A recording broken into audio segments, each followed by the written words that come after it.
like I said, there's certain payoffs that that a lot of people were expecting that doesn't happen, and then they focus on other things that they want to pay off that's not very necessary. Like I know a lot of people were complaining about the whole Will coming out as gay scene. That people were complaining about that, which I don't I don't mind them doing that because that's something that they were hinting at in the previous seasons. But I think this all goes back to the show running too long, and now they're at the final season and they're just realizing, oh, we set up this thing with Will being gay. We should probably address this now before the season is over. And they try to figure out a clunky way to implement that into the stakes with Vecna being like, if I don't confess to everyone that I'm gay, then that's Vecna is going to use that fear against me, which that feels extremely clunky, like very very clunky. I don't have a problem with with Will coming out, like that's not the problem. It's where it's being implemented in the show, and it's stopping other more important things from happening, or getting their payoffs, because there's other things that I'm sure fans would rather see paid off than that, because that was such a minuscule thing. And then where was that really gonna go? Because Mike, yeah, apparently he had a crush on Mike, but he's with 11. So where was that really gonna go? And at this point, I don't think that anyone really cared that he's gay. Of course they embraced him at the end. So that even ever going to be an issue? I don't think so. Um, but yeah, as far as the finale itself, it felt like there was like five different endings. It felt like they were trying to be the Return of the King of Stranger Things. That's what I'm talking about. Like, why is it so bloated like this? Why do we have five different endings? Like, Joyce cut off Vecna's head, so we thought, okay, that's over. No, that's not over. 11 has to um uh destroy the portal and destroy the upside down, whatever, and sacrifice herself. Okay, that was the end. No, that's not the end. You have the graduation with the kids. Okay, that was the end. No, that's not the end. You have Hopper proposing to Joyce, which was very nice, but once again, that's another ending. And then, oh, we have another ending where Jonathan, Nancy, Robin, and Steve are talking about where they're going to go as far as their adult lives, and they're going to figure out a way to rendezvous once a year to talk about how their life is. Okay, that's the ending. No, the actual ending is Mike, Lucas, um, Max, Dustin, Will, all of them in the basement playing Dungeons and Dragons, calling back to the first season where they were all playing Dungeons and Dragons, and that should have been the ending, the only ending for season 5 in my opinion. Like, I appreciate seeing all the other characters have their send-offs or whatever, but it was just, I feel like that was dragging the show overall. Like that ending with Mike and Will and Dustin, Lucas and Max, like that was the proper ending. And then seeing, the younger kids come in and play Dungeons and Dragons after them, that was the ending of Stranger Things. That was the proper ending. That's where they should have ended off. And then one more thing I want to talk about is the sacrifice of 11. So there was a lot of theories about who was going to die in this season, because the show overall, like, they somehow figure out a way to not kill anybody important in this show. Like, there's a couple of deaths here and there, but as far as the main cast, they haven't killed anybody. And there was a big complaint that there's too many characters in this show at this point. I don't agree with that, but there was a big criticism.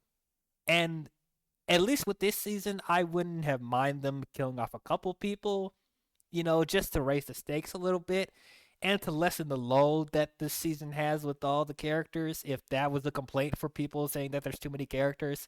So the one major sacrifice that we were led to assume was 11 sacrificing herself to destroy the portal to the Upside Down and destroy the Upside Down herself with her in it. And I was perfectly okay with that. Like 11 did her last goodbyes and her final kiss with Mike and saying goodbye to everybody. Everyone's panicking and screaming, no, no, no. And then she closes the portal on herself and she dies. Like, I thought that was a beautiful send off for 11. I thought that was really good. I was fine with her getting killed off there.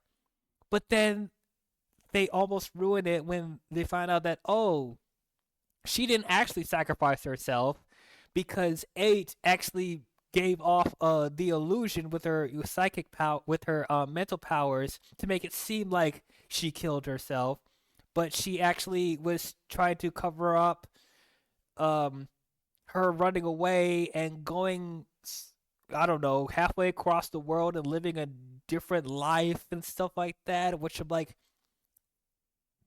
why did you need to do that? Like, are they that afraid to kill off characters? Like, there was nowhere else for them to go as far as that. Did they have to play it that safe? Like, we were perfectly okay with 11 just sacrificing herself, but we had to go out of our way to be like, 8 and 11 planned this whole thing the whole time for her to run away halfway across the world, live a different life. And it's like, this is the finale, right?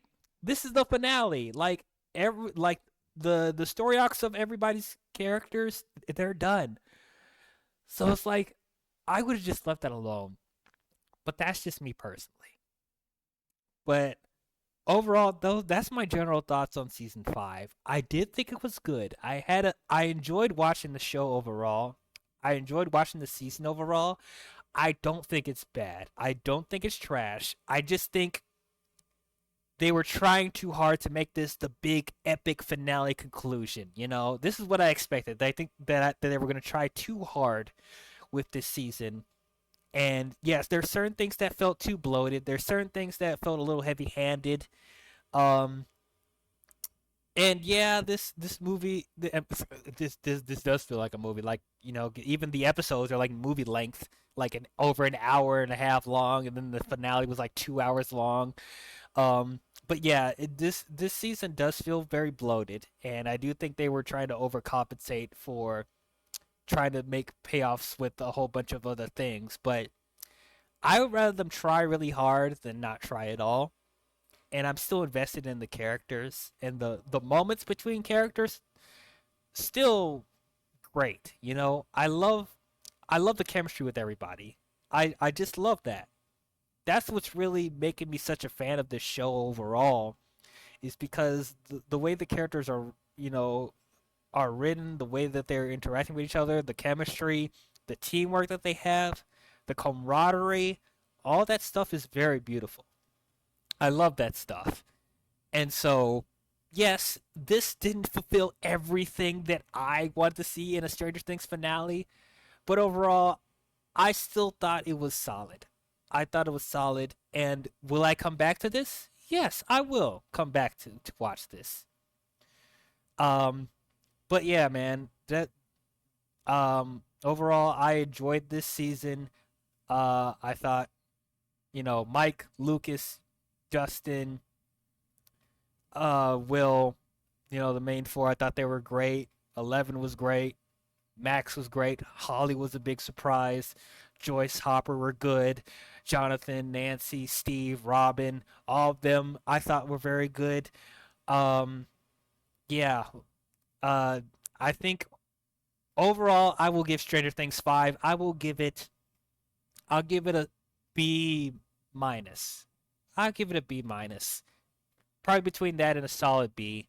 I have to probably watch it again to see how I feel about it, but yeah, I think I'm feeling like a solid B minus. Like, it's good. I thought it was good. It wasn't great, but I don't think it was bad.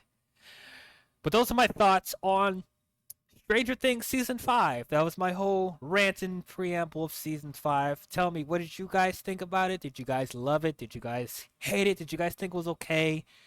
How does this compare to the previous seasons of Stranger Things? Would you go back and watch this again? Do you think this was a good send off to all the characters? Did you think this was a good finale, or were you disappointed in the finale? Let me know all that down below. So, they have an animated series coming out. Like when you thought that they'll be done, they're still trying to milk some stuff out of this. So there is going to be a prequel animated series coming out. Was it Tales from '85? That's supposed to take place between seasons 2 and 3. So I'm going to be watching that too, and I'll give you guys my thoughts on that when it comes out. So tune in for that. But overall, that's my overall thoughts on the Stranger Things at the show. Yeah, like I said, go back and watch my previous reviews of the previous seasons. They're out there. If you guys enjoyed this, please don't forget to leave a thumbs up and subscribe to the channel. And don't forget to hit the bell if you want to be notified of future videos I'll be doing. But that's all I have for you Stranger Things fans, and I will catch you guys next time. Talk to you guys later. Bye-bye.